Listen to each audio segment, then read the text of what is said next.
ఇక ఇది అద్భుతమైన వార్త. ట్రాఫిక్ నియంత్రణకు ట్రాన్స్జెండర్లు హోంగార్డ్ తరహాలో వారికి విధులు. సీఎం రేవంత్ ఇండోర్లా గ్రేటర్ హైదరాబాద్ చెత్త సేకరణకు GIS QR స్కాన్ పరిజ్ఞానం వినియోగించాలి.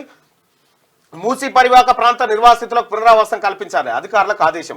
ట్రాఫిక్ విధులు నిర్వహించే ట్రాన్స్జెండర్ల కోసం పరిశీలిస్తున్న యూనిఫామ్.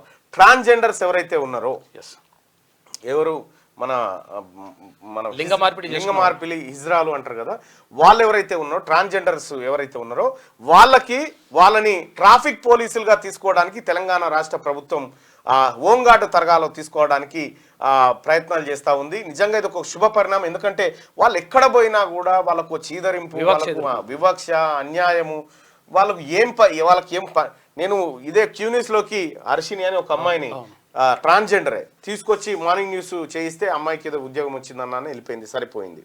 కానీ వాళ్ళని మనం ఉద్యోగాలు ఇచ్చి వాళ్ళని మనతో పాటు గౌరవించుకుంటే వాళ్ళకి పరిస్థితి వచ్చేది కాదు.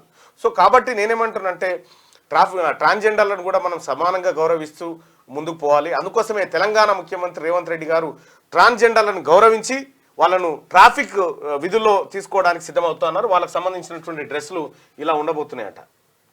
క్యూ న్యూస్ ఛానల్లో పనిచేయటకు అనుభవం గల సీనియర్ వీడియో ఎడిటర్స్ కావాలను సంప్రదించవలసిన నెంబర్ 8688926084.